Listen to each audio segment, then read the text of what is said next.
다 같이 히브리서 9장 23절에서 28절 히브리서 9장 23절에서 28절 말씀입니다. 히브리서 9장 23절 28절 26절 28절 읽겠습니다. 한 번 나타나사 두 번째 나타나사.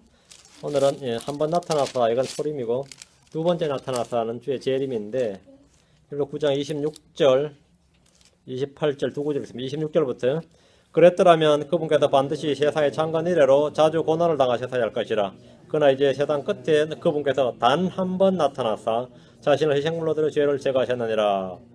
단 한 번 나타나사 28절 이와 같이 그리스도께서도 많은 사람의 죄들을 담당하시려고 단 한 번 드려주셨으며 또 자신을 기다리는 자들에게 죄와 상관없이 두 번째 나타나사 구원에 이르게 하시리라. 두 번째 나타나사 한 번 나타나사 두 번째 나타나사. 기도합시다. 주 하나님 아버지, 오늘 이 말씀에 기름 부어주시고 저희 마음 가운데 이 말씀의 은혜를 차고 넘치게 해주시기를 간구합니다. 듣는 모든 혼들에게 말씀해 주는 기쁨과 은혜와 평강이 차고 넘치게 하시고 말씀의 지혜, 성령의 권능을 받도록 인도해 주시옵소서. 전하는 자나 듣는 자가 모두 주님 앞에 있습니다. 동일한 은혜와 동일한 복을 저희 심령 속에, 저희 마음 속에 부어주시고 성령께서 친히 이 말씀을 저희 마음판에 선명하게 깊이 기록해 주시길 간구합니다. 모든 말씀이 단단히 박힌 목과 같이 그렇게 말씀이 저희 마음속에 박히게 하셔서 제가 이 말씀에 붙들린 삶, 이 말씀의 인도를 받는 삶, 이 말씀의 메인 그런 성도 되도록 도우시길 간구합니다. 아버지 하나님 복을 주십시오. 감사드리며 주의 성기도 합니다. 아멘. 오늘 말씀의 제목은 한 번 나타나사 두 번째 나타나사. 한 번 나타나사 두 번째 나타나사. 성경을 통해 하나님께서 사람들이 나타나신 장면은 여러 번 볼 수 있습니다. 구약에서 주님이 몇 번 나타나신 것 같아요. 사람들에게 셀 수 없이 많죠. 주님은 마므레 평야에서 아브라함에게 나타나셨습니다. 주님은 야곱이 도망할 때 베델에서 그에게 나타나셨고 바단 아람에서 돌아올 때에도 다시 그에게 나타나서 복을 주셨습니다. 모세는 백성들에게 화평한 물과 음식한 물을 취하라고 하면서 오늘 주께서 너에게 나타나시리라. 오늘 주께서 너에게 나타나시리라. 주님은 사람의 생각이나 상상 속에 계시는 존재가 아니라 역사 속에 사람들에게 나타나시고 말씀하시는 인격적인 존재이십니다.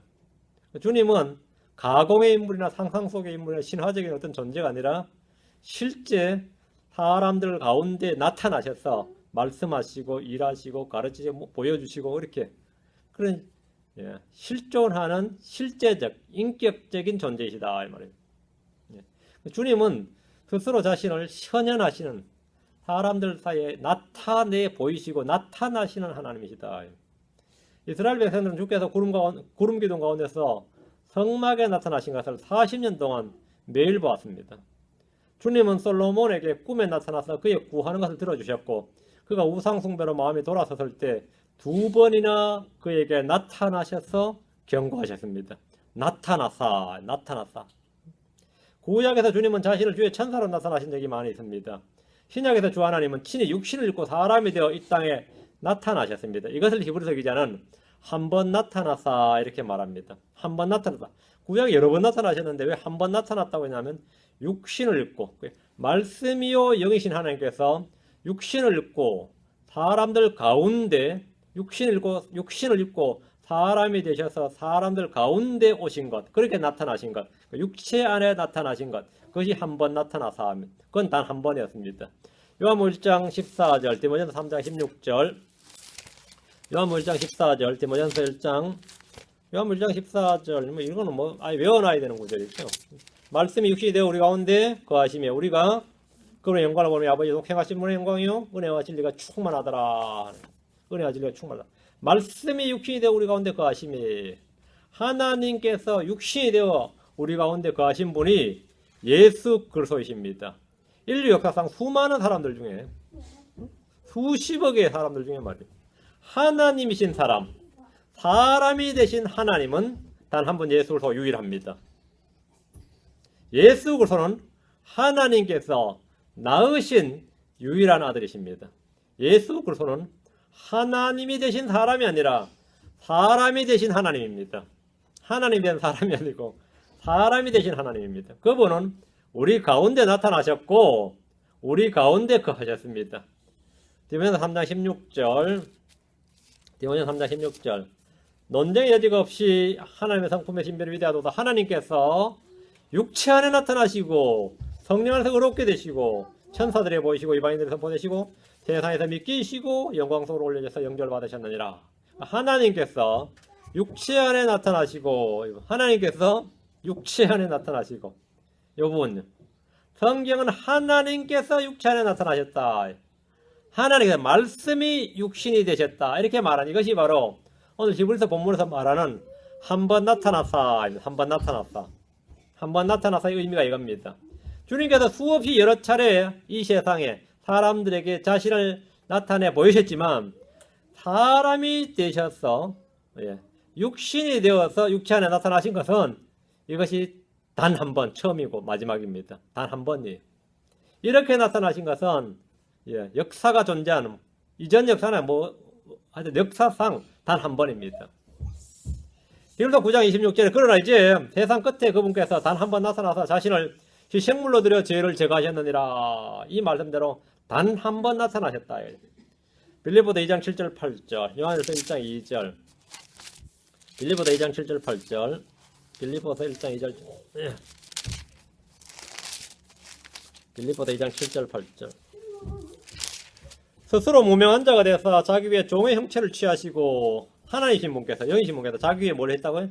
종의 형체를 취하시고 사람들의 모습이 되셨으며 사람의 모양으로 나타나사 자기를 낮추시고 죽기까지 순종하지 않으니 곧 십자가의 죽음이라.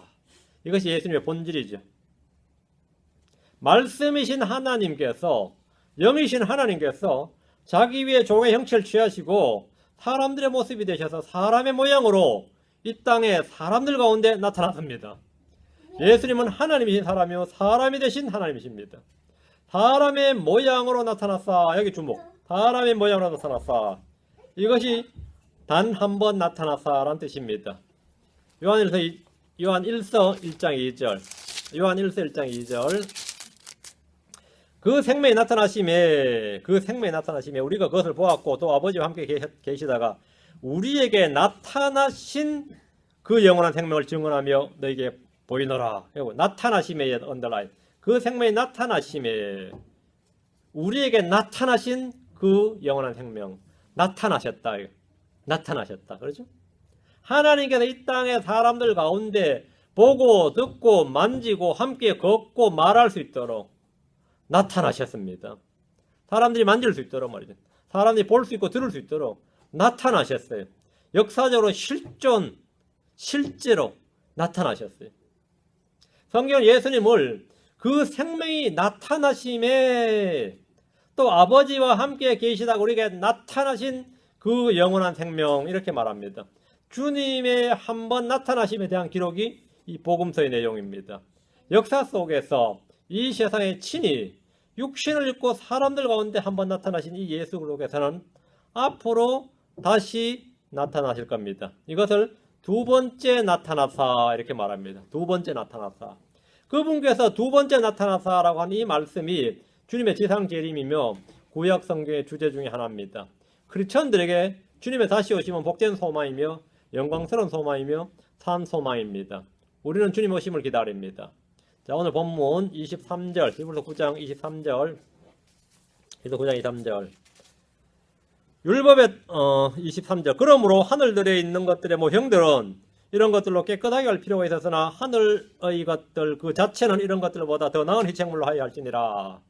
지난 시간에까지 한 이야기가 뭐였냐면 피가 없이는 뭐라요?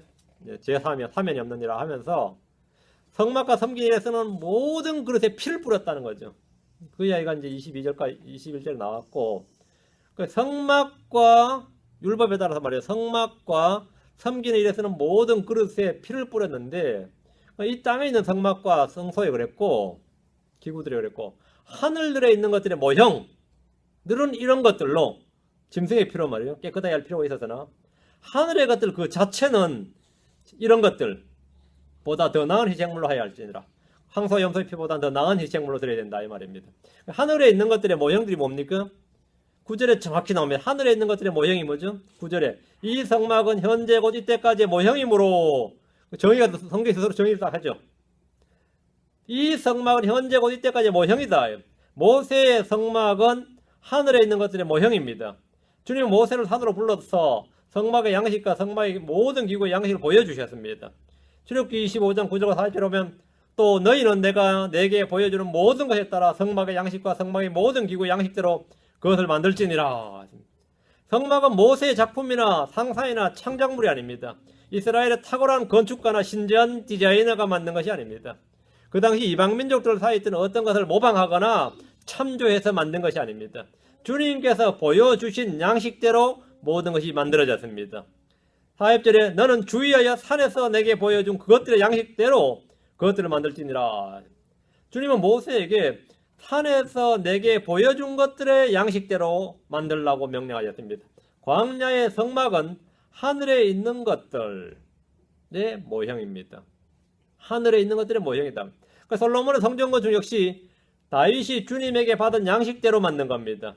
다윗의 아들 솔로몬에게 성전 건축의 임무를 맡기면서 이렇게 말했습니다. 역대기상 28장 19절에 다윗이 이르되 주께서 자신의 손을 내어 얹어서 기록해 주심으로써 나로 하여금 이 모든 것, 즉 이 양식을 따른 모든 일을 깨닫게 하셨느니라. 주께서 손을 얹으심으로 뭐예요? 기록해 주심으로써. 성전에 관한 모든 기록은 주님이 다윗에게 주신 겁니다. 기록해 주신 거다 말입니다. 청사진을 받은 거예요. 설계도는 주님에게 받은 거다 말이죠.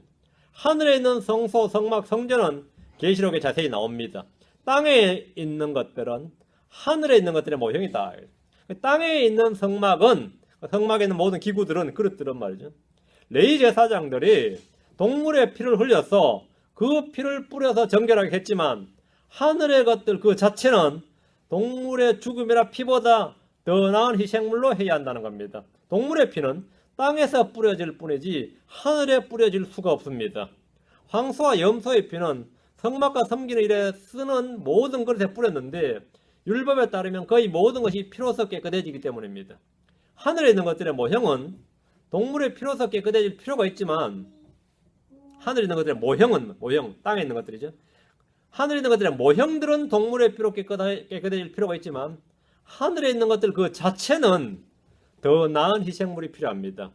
하늘에 있는 것들은 레위 제사장보다 더 나은 제사장이 율법보다 더 나은 언약으로 동물 희생물보다 더 나은 희생물로 그 피보다 더 나은 피를 들고 가서 깨끗하게 해야 됩니다. 24절 히브리 9장 24절 그리스도께서는 손으로 만든 거룩한 처소들고 참된 것의 모형들 안으로 들어가지 아니하시고 하늘 그 자체 안으로 들어가사 이제 우리를 위하여 하나님 앞에 나타나시느니라. 손으로 만든 거룩한 처소들은 땅에 있는 성막과 성전을 말합니다. 이것은 참된 것들의 모형입니다. 참된 것의 모형들입니다. 스데반은 유대인들을 향해서 그러나 지극히 높으신 이께서는 대언자가 말하는 바와 같이 손으로 만든 전들에 거하지 아니하시느니라 이렇게 하면서 이 예루살렘에 있던 그 당시 성전 무용론, 성전 시대의 종교를 선포했습니다. 사도 바울 역시 세상과 그 안에 모든 것을 만드신 하나님은 하늘과 땅의 주심으로 손으로 만든 전들에 거하지 아니하시고 했습니다. 이렇게 하면서 신전이 아무것도 아님을 선포했습니다. 신전은 nothing이다. 예수 그리스도께서는 손으로 만든 거룩한 처소들, 즉 모형들 안으로 들어가지 아니하셨습니다. 예수 그리스도는 율법에 따른 대제사장이 아니라 하늘 그 자체 안으로 들어가셨습니다. 주님은 자신의 몸을 향기로운 헌물과 희생물로 드리셨고 자신의 피를 가지고 하늘들 안으로 들어가셨습니다. 이제 지금 예수 그리스도는 우리를 위하여 하나님 앞에 나타나십니다. 예수님은 하늘에서 대제사장으로서 우리를 위해 중보하시고 하늘의 성막에서 섬기십니다. 자, 히브리서 기자는 이미 앞에서 이 부분에 대해서는 우리의 대제사장 예수 그리스도께서 어디로 가셨고 어디에 계시는지 분명하게 증언을 했습니다. 히브리서 4장 14절 앞으로 가서 히브리서 4장 14절 복습입니다. 그런즉 우리에게 위대하신 대제사장과 하늘들로 들어가신 하나님 아들 예수님이 계신 줄 알므로 우리가 우리의 신앙 고백을 굳게 붙들자. 여러분, 하늘들로 들어가신 하나님 아들 예수님, 맞죠? 하늘들로 들어가셨다. 예수님은 땅에 있는 성전에서 섬기시는 대제사장이 아니며 땅에 있는 지성소, 땅에 있는 성소나 성막, 지성소로 땅에 있는 것은 모형들이라면 그 모형들로 들어가신 것이 아니라 하늘들 그 자체, 하늘들로 들어가신 하나님의 아들입니다. 8장 1절, 뒤로 8장 1절. 이제 우리가 말한 것들에 관한 요점은 이것이니 곧 우리에게 이러한 대제사장이 계시다는 것이라. 그분은 하늘들에서 존엄하신 분의 왕자 오른편에 앉아 계시며, 존엄하신 분의, 그리고 나서 성소와 참성막을 섬기시는 분이신데, 이 성막은 주께서 치신 것이고 사람이 친 것이 아니니라. 땅에 있는 성막이 아닌 거죠. 주께서 치신 것이다. 하늘들에서 존엄하신 분의 왕자 오른편에 앉아 계시고 하늘들에는 성소 참성막을 섬기시는 분이 있단 말이죠. 하늘들에서 주님이 하신 일은 뭐죠? 대제사장이라 이 말입니다. 우리에게 있는 대제사장은 하늘들의 존엄하신 분의 왕자 오른편에 앉아 계십니다. 하늘에 있는 성막, 참성막. 주 하나님이 계신 이 참성막에는 주님께서 자신의 피를 가지고 들어가셨고 지금 우리를 위하여 하나님 앞에 나타나십니다. 하나님 앞에 나타나십니다. 25절입니다. 그러니까 이제 이 예수님께서 십자가에 흘린 피가 뭐 지진이 나가지고 뭐 땅속으로 스며들었다느니 그런 말은 말짱 거짓말이죠. 주님께서는 그 피를 몽땅 다 어디로 하늘로 가셨다. 하늘로 가셨다. 그래서 예수님의 피를 찾아서 아마 그 땅을 만약 다시 갔던 사람들, 그런 사람은 거기서 피를 한 방울도 못 받을 겁니다. 피를 한 방울도 못 받을 겁니다. 주님께서는 그 피를 들고 하늘로 들어가셨습니다. 25절. 또 그분께서는 대제사장이 해마다 다른 것들의 피를 가지고 거룩한 곳에 들어가는 것 같이 자주 자신을 드려야 할 필요가 없으시니 레위 계열의 대제사장은 1년에 한 번 해마다 짐승의 피를 가지고 지성소로 들어갔습니다. 그럼 다른 것들의 피를 가지고 이 말은 뭐냐? 해마다 다른 것들의 피를 가지고 하면 해마다 짐승들의 피를 가지고 이 말입니다. 그분께서는 대제사장이 아론의 계열의 대제사장이죠. 해마다 1년마다 매해 다른 것들의 피를 가지고 동물들의 피를 가지고 거룩한 곳에 지성소에 들어간 것 같이 자주 자신을 드려야 할 필요가 없으시니 주님을 한번 자신을 희생물로 드리죠. 레위 계열의 대제사장은 1년에 한 번 해마다 짐승의 피를 가지고 지성소로 들어갔습니다. 자신의 죄뿐만 아니라 백성들의 죄를 속하기 위해서 해마다 다른 것들의 피, 여기서 다른 것들의 피하면 동물들의 피 말입니다. 해마다 피를 원래 피를 뿌리고 또 그 다음에 또 다른 짐승을 잡아서 또 피를 뿌리고 그래서 다른 것들의 피 이렇게 말합니다. 해마다 다른 것들의 피를 가지고 지성소에 들어가 피를 뿌렸는데 예수 그리스도께서는 이와 같이 자주 자신을 드려야 할 필요가 없습니다. 율법은 그림자의 모형입니다. 실체가 아니기 때문에 실체가 올 때까지 같은 일을 반복해서 행해야 됩니다. 율법은 개혁의 때까지 약속을 받은 그 씨가 올 때까지 아버지가 정한 때까지 계속해서 반복해야 됩니다. 이제 약속의 씨이신 주 예수 그리스도께서 충만한 때가 이름에 아버지께서 정하신 때가 이름에 이 땅에 육신을 입고 오셨습니다. 자주 자신을 드려야 할 필요가 없으시니라는 말씀은 주님의 희생과 피는 단 한 번 영원한 효력을 지닌 완전한 것임을 말해줍니다. 반복할 필요가 없는 거죠. 26절, 히브리서 9장 26절. 그랬더라면 이 말은 뭐죠? 율법에 따르면, 아니면 율법의 제사장 체계대로 했더라면 말이에요. 그분께서 반드시 세상의 창건 이래로 자주 고난을 당하셨어야 할 것이라. 그러나 이제 세상 끝에 그분께서 단 한 번 나타나서 자신을 희생물로 드려 죄를 제거하셨느니라. 주님께서 구약의 대제사장처럼 율법에 따라 희생물을 드리고 피를 가지고 지성소로 들어가야 했더라면 그분께서 반드시 세상의 창건 이래로 자주 고난을 당하셨어야 했을 겁니다. 왜? 원래 드려도 내년에 또 해가 돌아오면 또 드려야 되잖아요. 해마다 드려야 되는데 해마다 드려야 된다면 해마다 죽어야 된단 말이죠. 그건 말이 안 된다 이거죠. 예수 그리스도는 이제 세상 끝에 단 한 번 나타나서 자신을 희생물로 드려 죄를 제거하셨습니다. 예수님이 언제 나타나셨는지 보십시오. 주목할 말. 이제 세상 끝에 단 한 번 나타나서 그랬죠. 이제 세상 끝에 이렇게 말합니다. 세상 끝이란 말은, 그래서 세상 끝이란 말은 구약의 끝, 율법의 끝, 대언자들의 끝을 말합니다. 모든 대언자와 율법은 요한까지 대언하였나니 했죠. 또 율법과 대언자들은 요한까지요. 그때 이후로는 하나님의 왕국이 선포되어 사람마다 그려 밀고 들어가느니라. 여기서 세상 끝이란 말은 이 세상 전체, 이 세상, 지금 말하는 이 세상 전체를 말하는 세상이 아니라 이스라엘 예언의 연대기에 따른 이스라엘을 말합니다. 이스라엘이 주 예수님이 오심으로서 여사시 오심으로 말미암아 구약의 그 세상이 율법과 대언자들이 통해서 주님이 말씀하신 그 세상이 끝났다 이 말입니다. 그 세상 끝 하면 언제라고요? 세상 끝이란 말은 모든 대언자와 율법이 끝나는 시점을 세상 끝이라고 말합니다. 예수님은 율법의 끝마침이 되셨습니다. The end of the law다 그래요. 성경에서 끝이란 단어를 주의해서 잘 구분해야 됩니다. 사람들에게 끝이란 말은 주로 뭐죠? 인생의 끝, 그 죽음을 말합니다. 그래서 성경 해석에도 동일하게 적용하는 경우가 많이 있지만 이것은 오릅니다.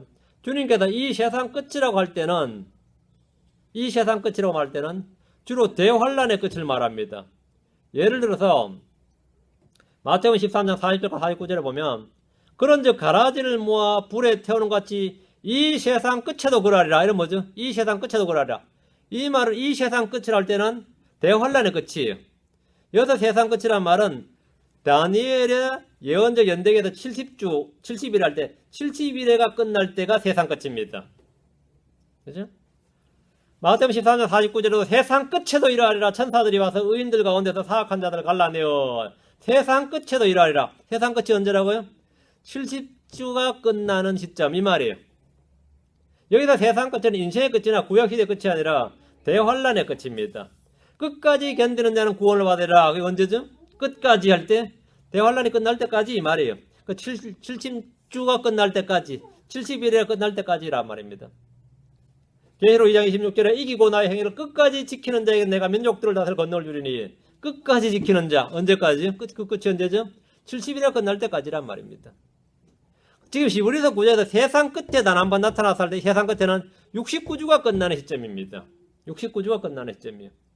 본문에서 주님이 이제 세상 끝에 단 한 번 나타나셨다고 말할 때 세상 끝은 율법과 대언자들을 통해 주님이 말씀하시고 다스리던 세상의 끝을 말합니다. 그 세상의 끝이 날 때 주님이 오셨어요. 주님이 오시는 걸 기점으로 뭐가 되죠? 새로운 세상이 되는 거죠. 다니엘의 예언적 연대기에서 69주가 끝난 시점을 통해서 이제 세상 끝에 이렇게 말합니다. 주님께서 세상 끝에 단 한 번 나타나서 자신을 희생물로 드리셨다는 말은 창세 전에 예수님께서 죽으셨다고 가르치는 헛된 교리들의 속임수와 거짓을 명백히 드러내주는 말씀입니다. 창세 전에 죽임을 당한 어린 양이란 없습니다. 주님은 창세 전에 죽은 적이 없습니다. 예수님은 세상 끝에 단 한 번 나타나서 죽으신 하나님 어린 양입니다. 계시록 13장 8절에서 많이들이 세상의 창건 이후로 죽임을 당한 어린 양이라고 읽고 주장하지만 그 본문에서는 땅에 거하는 모든 자들 곧 세상의 창건 이래로 죽임을 당한 어린 양의 생명책에 이름이 기록되지 않는 자들, 세상의 창건 이래로 이름이 기록되지 않는 자들, 그러면서 뭐냐? 성경이 뭐라 하냐면 땅에 거하는 모든 자들, 동격으로 처리됩니다. 땅에 거하는 모든 자들, 세상의 창건 이래로 생명책 이름이 기록되지 않는 자들. 생명책은 누구의? 어린 양의 생명책. 어린 양은 죽임을 당한 어린 양의 생명책이 이렇게 수식이 됩니다. 본문 왜곡에서 주님은 세상 끝에 죽은 것이 아니라 창세 전에 죽었다느니 창세로부터 죽었다느니 하는 거짓말을 하는 이들에게는 이 본문을 딱 펴서 보여줘야 됩니다. 주님은 세상 끝에 단 한 번 나타나셔서 자신을 희생물로 드리셨다는 사실을 보여줘야 됩니다. 다시 26절, 9장 26절. 그러나 이제 세상 끝에 그분께서 단 한 번 나타나서 자신을 희생물로 드려 죄를 제거하셨느니라. 주님께서는 자신을 희생물로 드려 죄를 제거하셨는데 이 부분에서 우리는 완전한 속죄의 진리를 볼 수 있습니다. 구약에서 율법에 따라 드린 희생물, 짐승의 피는 사람들의 죄를 제거하지 못합니다. 해마다 드리는 황소와 염소의 피를 흘려서 제단 위에 뿌렸지만 그 피로 말미암아 사람의 죄가 용서는 되어도 사면은 받지만 깨끗하게 하지는 못합니다. 이게 뭔 말인가 하면 구약에서 짐승의 피는 사람의 죄를 용서를 하지만 제거하지는 않는단 말입니다. 출애굽기 34장 6절, 민수기 14장 18절, 출애굽기 34장 6절, 7절. 내가 긍휼을 수천에게 베풀며 불법과 범법과 죄를 용서하되 그것이 결코 죄 있는 자를 깨끗하게 하지는 아니하리라. 여기 보면 용서하되 깨끗하게 하지는 아니하리라.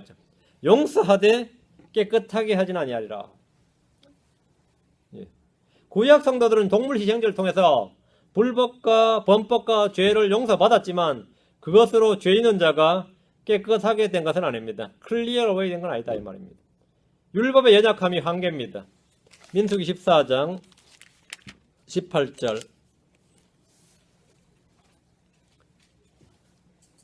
주는 오래 참고 긍휼이 커서 불법과 범법을 용서하나 결코 죄 있는 자들의 죄를 깨끗이 치우지 아니하며 용서하나 깨끗이 치우지 아니한다.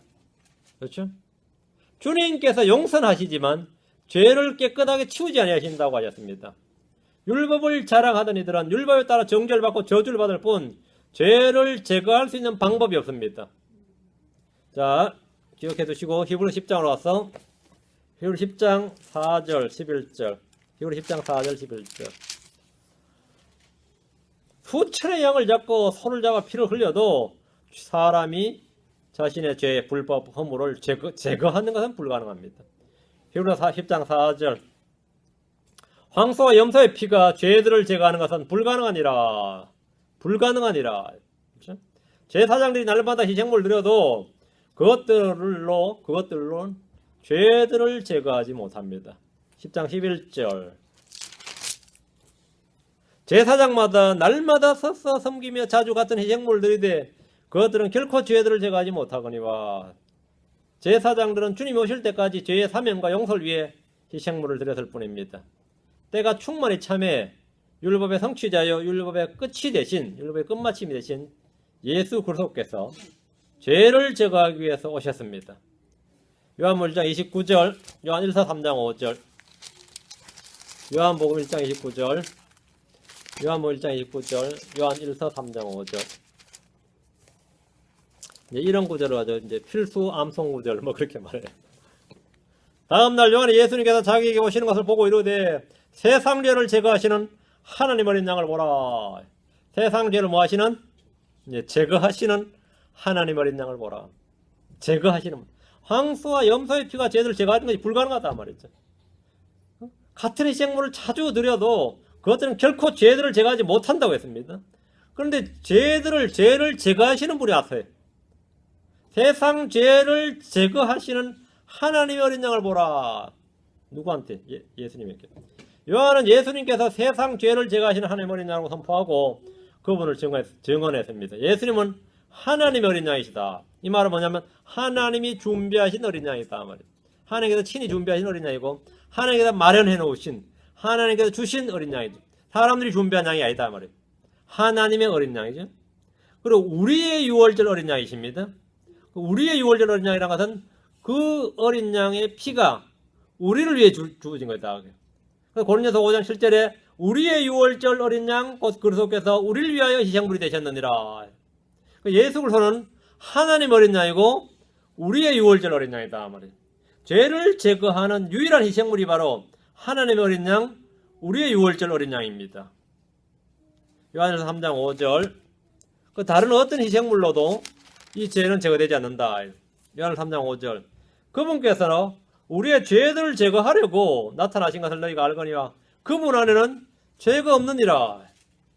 그분께서 우리의 죄들을 제거하려고 나타나신 걸 너희가 알거니와 죄들을 제거하려고 나타나셨다. 이것이 초림이죠. 예수님께서 세상 끝에 단 한 번 나타나신 것은 우리의 죄들을 제거하기 위해서입니다. 다시 히브리 9장 27절 단 한 번 나타나서 자신을 들여 죄를 제거하셨다 했죠. 26절이었고 27절 한 번 죽는 것은 사람들에게 정해진 것이요 이것 뒤에는 심판이 있나니. 사람이 죽는 것은 죄의 삭시고 죄의 삭시 사망이라 그랬죠. 죄가 완료된 즉 사망을 낳느니라. 성경은 한 사람의 불순종으로 말미암아 죄가 이 세상에 들어오고 사망이 들어왔다고 말합니다. 하나님은 죄를 지은 아담이나 그 후손들이 에덴의 동산에 있는 생명나무 열매를 먹지 못하도록 사람을 쫓아내시고 에덴의 동산 동쪽에 그룹들과 사방으로 불타는 칼을 두어서 생명나무의 길을 지키게 하셨습니다. 하나님은 죄를 지은 사람이 영원히 살지 않고 죽도록 정하셨습니다. 사람은 한번 죽어야 된다. 육신의 죽음은 죄의 삭시요 결과며 죄로부터 해방되는 길입니다. 죽음이 죄로부터 해방되는 유일한 길이에요. 왜? 죽은 자는 죄로부터 해방되었느니라. 주님께서 죄를 지은 사람에게 죄의 삭스를 주시고 한 번 죽는 것은 정해진 것이다. 그러니 주님께서 정해놓으신 겁니다. 그래서 비로소 죄가 육체로 짓는 죄 여기서 그치는 겁니다. 육체로 짓는 모든 죄가 그친다. 죽은 자는 죄로부터 해방되었느니라. 근데 문제는 거기서 끝이 아니라 또 그 죽음이 해결책이 아니란 겁니다. 죽음 뒤에는 뭐가 있다? 심판이 있다. 우리는 모두 반드시 하나님 앞에서 심판을 받습니다. 28절 빌로 9장 28절 이와 같이 그리스도께서도 많은 사람의 죄들을 담당하시려고 단 한 번 드려주셨으며 또 자신을 기다리는 자들에게 죄와 상관없이 두 번째 나타나사 구원에 이르게 하시리라. 예수 그리스도께서 많은 사람의 죄들을 담당하시려고 단 한 번 드려주셨습니다.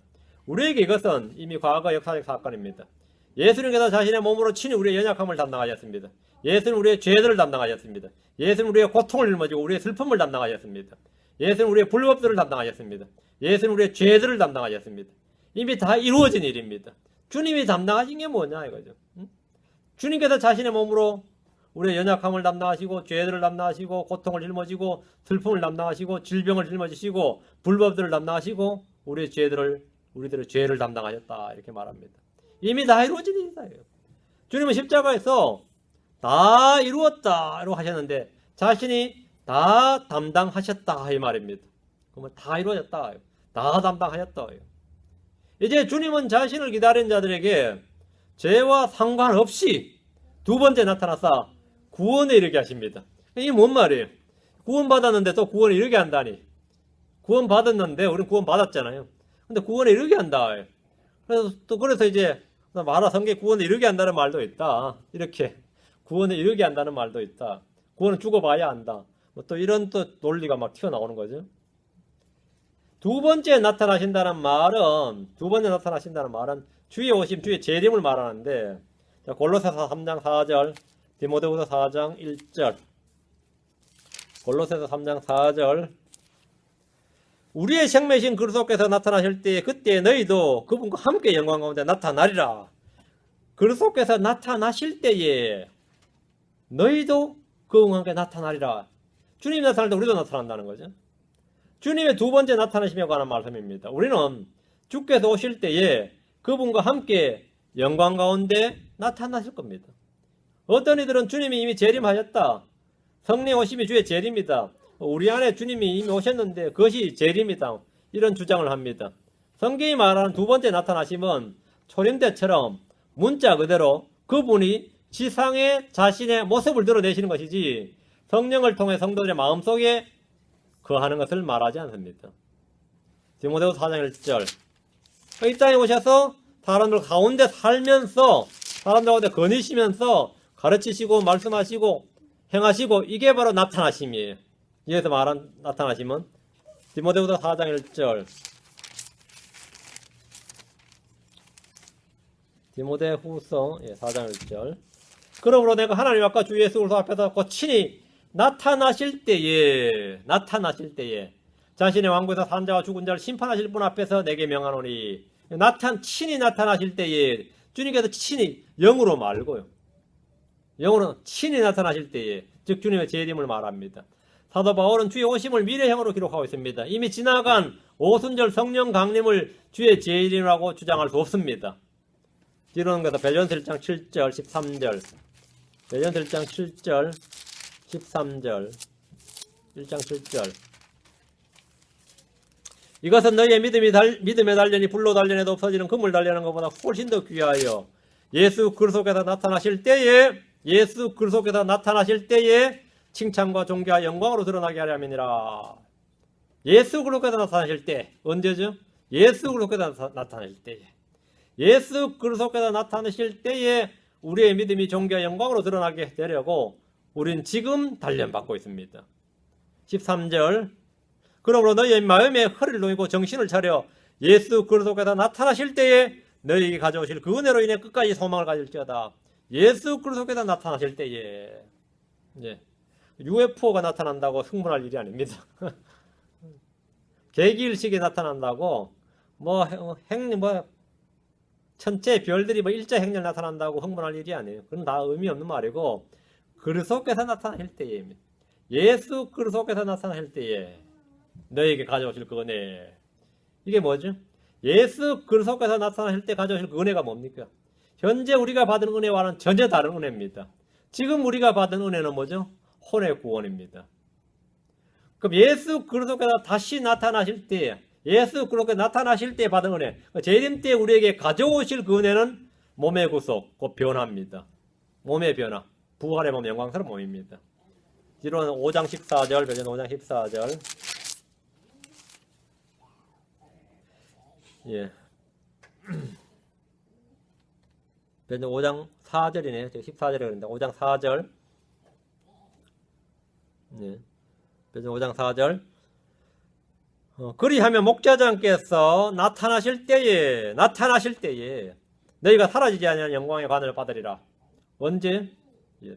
나타나실 때 뭐 받는다? 관을 받는다. 이게 주님이 주실 은혜죠. 가져오실 은혜다. 주님이 주실 은혜는 뭐죠?